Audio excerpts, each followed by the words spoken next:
Hello, welcome. This is Ronda Del Boccio, the crafty blind girl, and I'm doing a video about types of paper for Traveler's Notebook or TN inserts. So there's all kinds of paper. I shop at Rock Your Notebook. I was on her design team until she decided to not have a design team, but I call her place Insert Nirvana because she has so many cool papers, and I use a bunch of different ones.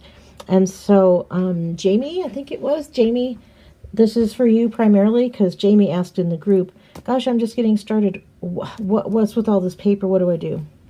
And I said that what you want to do, turn my journal right side up, what you want to do is figure out what use you're putting things to. So what I'll do is I'll show you some things that I do, and I am by no means saying this is the way to do it. I'm just saying, hey, this is how I do it.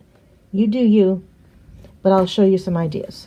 Okay, so this is my gorgeous, wonderful Galaxy TN, and it is from Leather Imagined, and I will have her shop info down below as well because it's just so yummy and gorgeous. So, okay, so this is from Rock Your Notebook. All my inserts are from Rock Your Notebook, just so you know, and that's down below.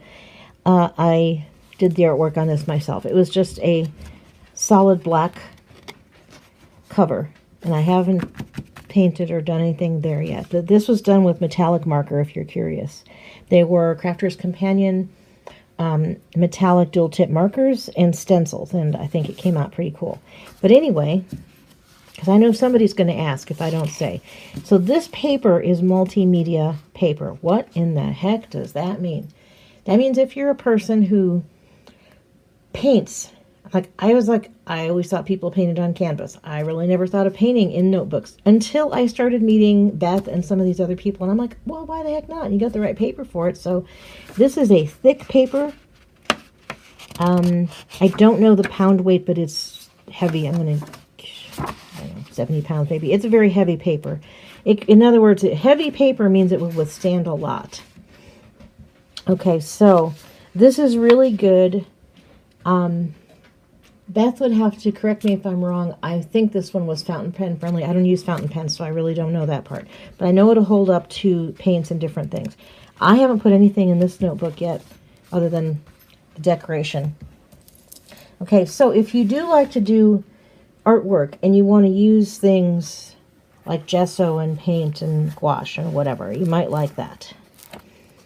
Okay, so here is, I'm not going to go through much of what's in here as far as other things, because I do have a video on that, and I'll try to remember to find the link below and show you. Okay, this book, I love this one.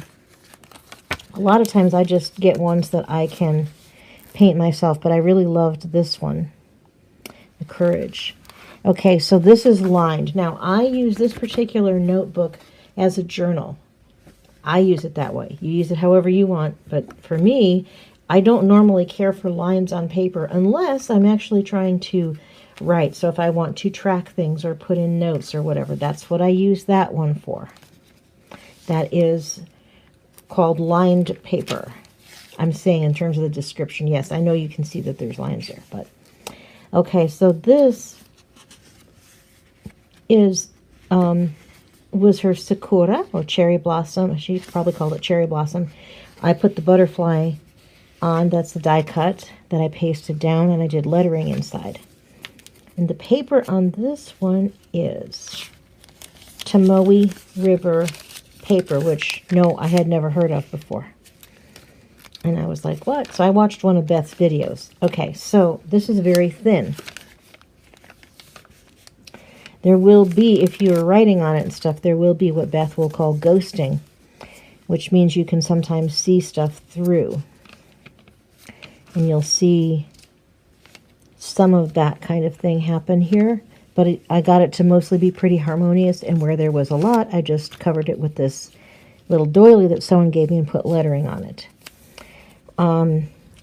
This one, I decided to use, I printed off this background on sticker paper, and that way I got a pattern, and it also gives it a little backing. And those were printed on cardstock. Often on this type of paper, I just do lettering. In this one, I had kind of other themes going, so I didn't in that particular one. That's my book, available on Amazon and where all books are sold. They All Died Smiling. I like seeing my cover. Okay, so this is one of her newer releases. It came out, I believe, in late summer, and I have a galaxy style to my notebook, so this galaxy print was really pretty, and she makes it in several colors. Okay, this one is yeah, what do you call that stuff? Graph paper. Hello. Okay, so for this, on this one, I did lettering challenge type of things. So I have lettering, and then I have some others, so that there's a little bit of, you know, some things to follow. I personally just would rather use the Tomoe. I've discovered, and this is okay. It's fine. I just wanted to try the graph, and I thought, you know what, I don't really like the graph that much. So I'm going to keep using it, but I probably won't buy another one. That's just me. There's nothing wrong. It's a good quality. It's not against the paper. It's just like those squares all over my stuff. And I have a friend of mine who just loves the squares because she likes to like color them and do things. Some people who are doing bullet journaling like to have the little squares because they do whatever with that. Okay, so there's that. So those, I'm showing you, those are all each different papers that I've shown you there so far. And then, okay, so this is, again, this is not a different paper, but I can show you. This is the multimedia, yes, multimedia. Okay, so on this page, I painted this, and it has Sakura brush pens. That's the brand's name. It's Sakura tree, but Sakura brush pens, and also Color Technic glitter gel pens, and I believe some watercolor on that one. This had some metallic marker, and oh, that's fun, and the brush markers primarily. Okay, on this one, the background was done. I'm showing you this so you see there's different media that I'm using. I haven't done paints yet.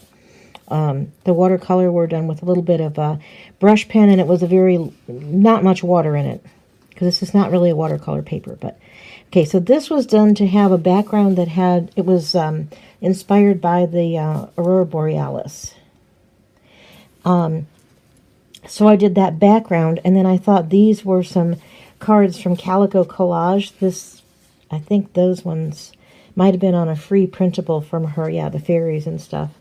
And I like how she has different color ladies on her fairies. They're not all white bread.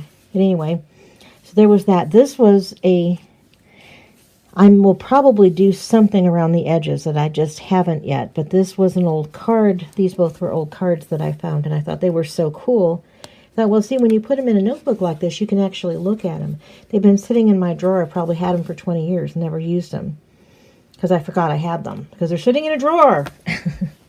And, you know, you look at that and you go, no, I can't think of anyone I want to send that card to, so you don't send it. You send something else. Okay, so this was part of another card. I made a pocket out of it, and then that is sticker paper. That was also from Calico Collage. So what I'm just showing you is that you can do a lot of different things. You could paint on it too. I just haven't got that far yet. Okay, so that kind of shows you some of the different papers. I don't have a dot grid one handy, I don't think. So the dot grid is similar to that graph, but it's a lighter pattern. And so some people like to do lettering or bullet journaling on that. So you kind of decide what you want to try. And also the thing is to remember, I don't know, these are like $6 or $7. And there's a few pages. And if you don't love it, like I don't love the graph paper for me, not in terms of quality, I just don't love working on the graph paper, but you're like, you know what, it's okay. I'll use and I just won't buy that kind again. I'll buy something else. So try different things and be okay with that, and know that it's not a gigantic investment. So it's not like you're going to go, oh my God, I just blew $600 on this graph paper and I hate it. It's a few bucks. You'll use up the paper. You'll move on to something else. No big whoop. Okay, so I hope that is helpful to you. And I would invite you, please, to like this video, Share it with anybody who you feel it would help. Subscribe and tap the bell so you get all of my vids right when they come out. And as always, cheers to your blissful life. Oh, and follow me on social. All my stuff's down below. Bye.